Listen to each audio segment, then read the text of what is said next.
Auburn finally gets a running back on the board, and it's a good one. In a world full of podcasts, he's the undisputed heavyweight champion of hot takes, an Auburn sports homer, master of the book, and message board legend.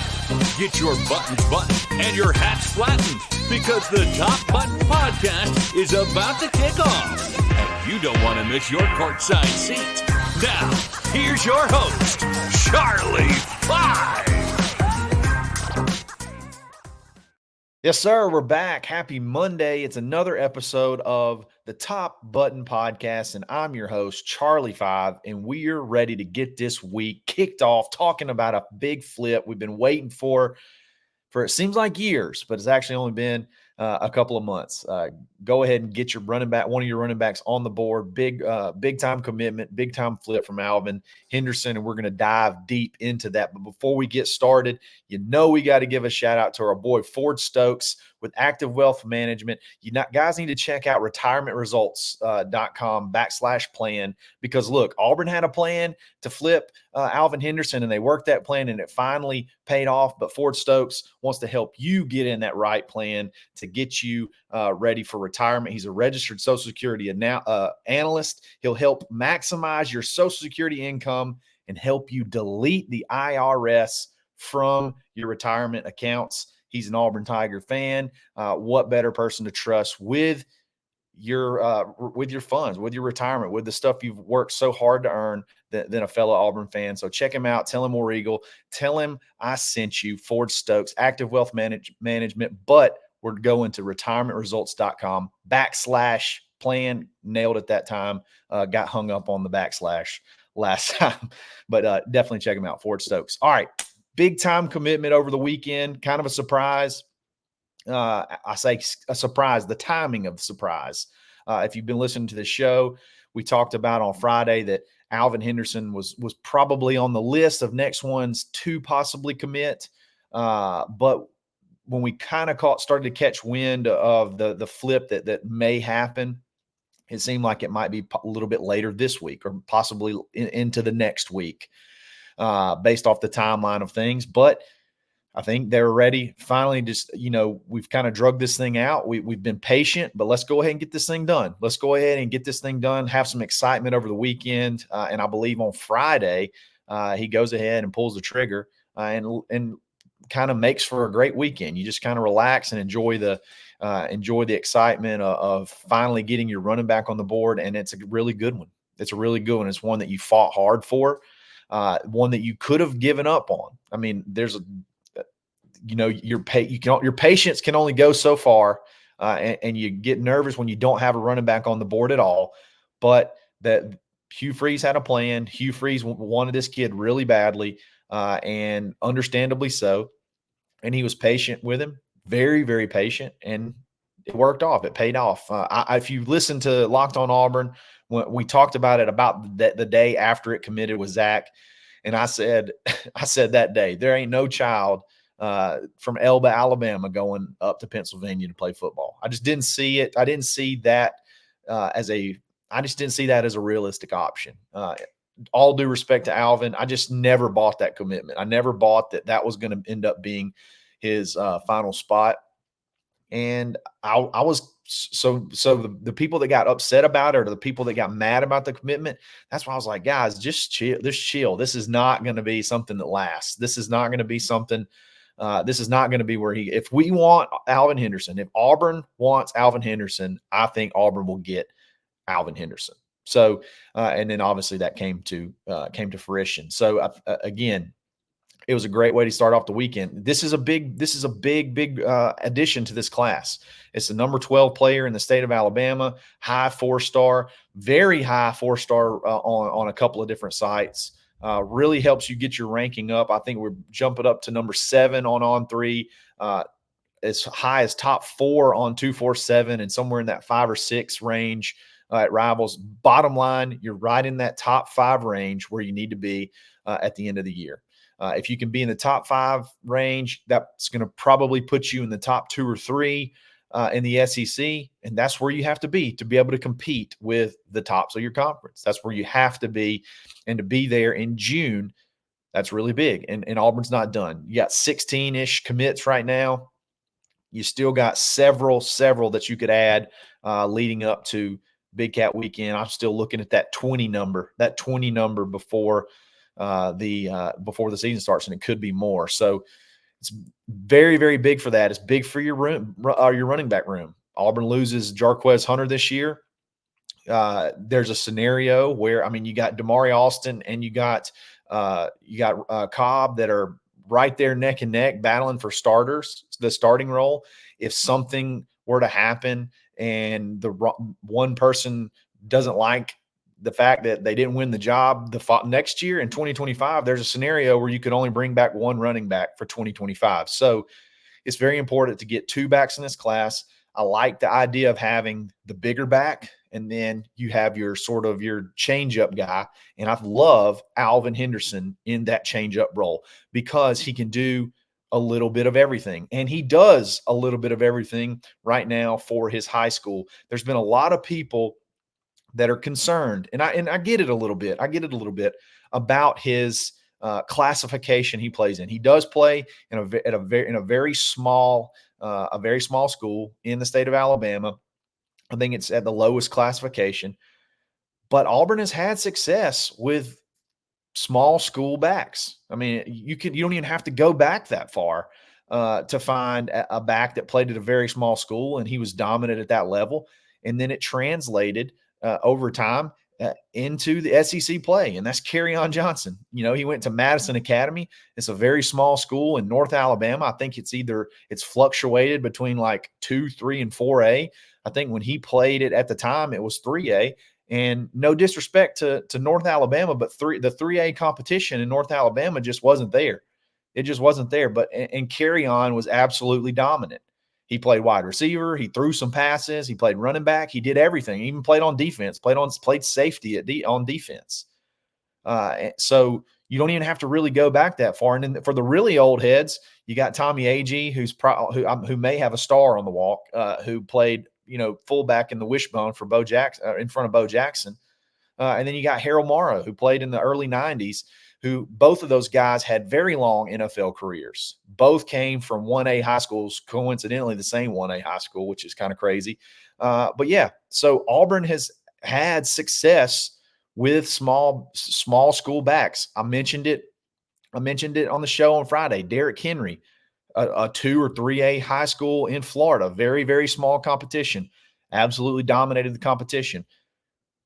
Alvin Henderson has had like that level of domination for the last 2 years. He rushed for over 1,000 yards his freshman season, but you had about 2,600 yards last year, his sophomore year rushing. And then you had like 3,500-ish yards this past season and 60 touchdowns, 61 touchdowns. So in 2 seasons, he's had like nearly 50 touchdowns and then 61 touchdowns, doing a little bit of everything for his school. So if you're going to be a small school back, you got to be dominant, and that's what Alvin does. Alvin absolutely dominates at every aspect of that level. And I talked about this, and I put the tweet out over the weekend, and we talked about basically we looked at some of the competition from his school last year, and there's even though he's played, smaller school competition, there's 3 schools. Brantley High School. If you're not familiar with Alabama high school football, Brantley High School, especially small school Alabama high school football, Brantley, Maplesville, and Leroy combined for 15 state championships. And this is what he did. From Brantley, he 23 times for 271, 5 touchdowns. Maplesville, 21 carries for 315 yards and 6 touchdowns. And then Leroy, which is probably the one that knocked them out of the playoffs, 31 carries, 320 yards and 3 touchdowns, averaging well over 10 yards a carry, close to, honestly, 12 to 13 yards a carry in those games. So even the best schools, even the better schools in that classification, he's still utterly dominant, still dominant. It's just kind of the video game is he puts up really good numbers for a passer. He puts up really good numbers for a quarterback. So obviously the kid's got skills. And here's another thing that's even more so impressive about the way he's doing things. Their offense they run, I called it a Notre Dame box. It's basically like a single wing. So just imagine almost wildcat.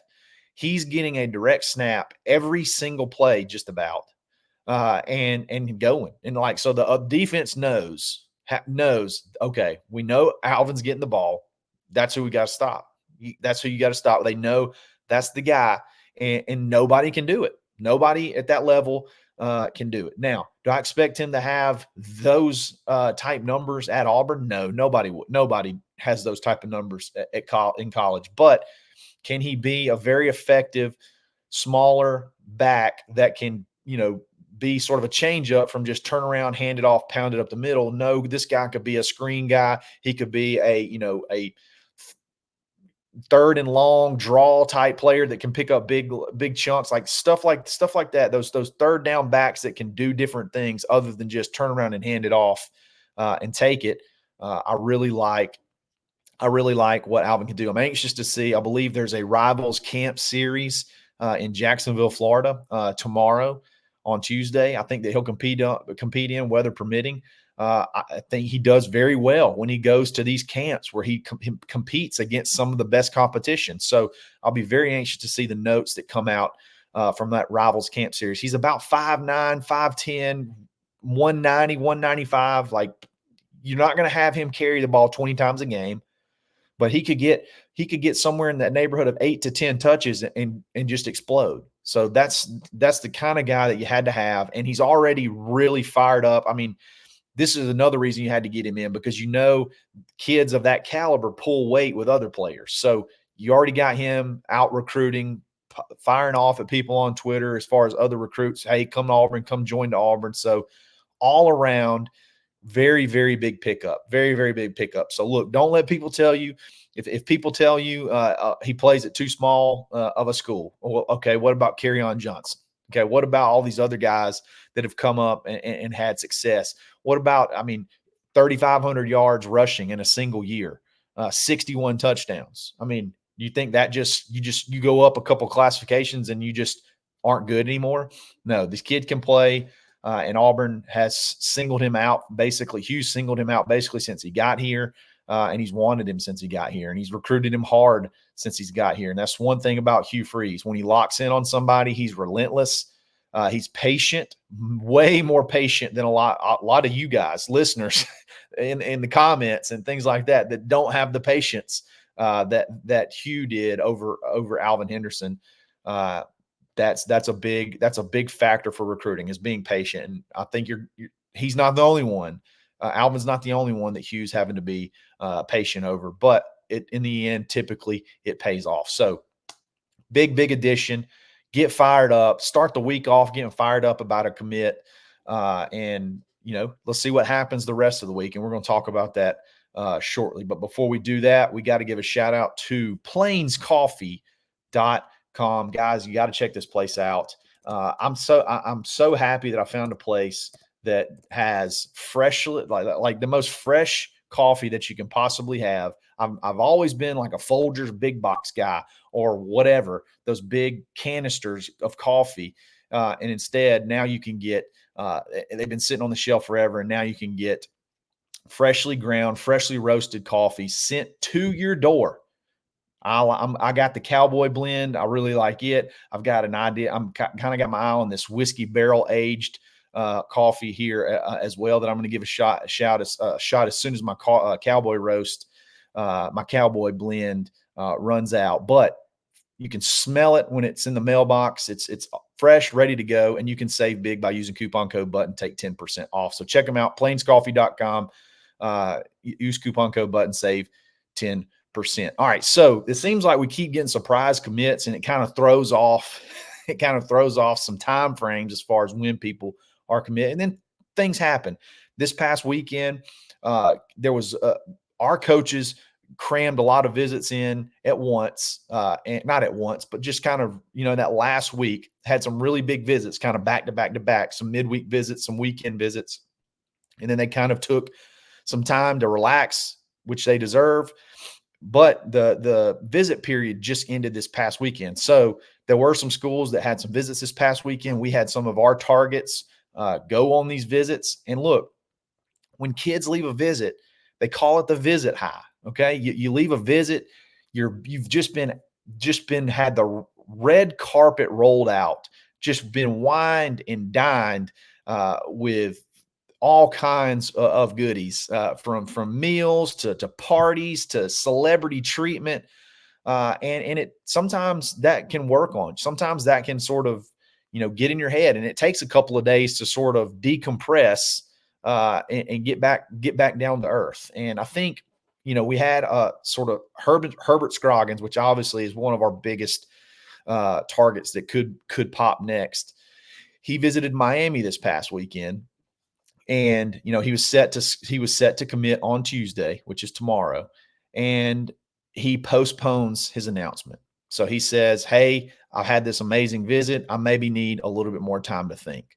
So typically, that's that's what that means. When you go on a visit and then you postpone a very short commitment time frame, like you're about to have a commit announcement, and you postpone it, that pretty much means I'm not 100% sure that that's what I want to do yet. I don't know if I want to go ahead and end it right now. I really had a good visit.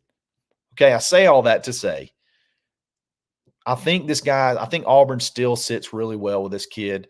You got to let him come down off his visit high. You talk to him today, talk to him tomorrow. I don't expect him to commit tomorrow. He could still do it, but I don't expect him to commit tomorrow.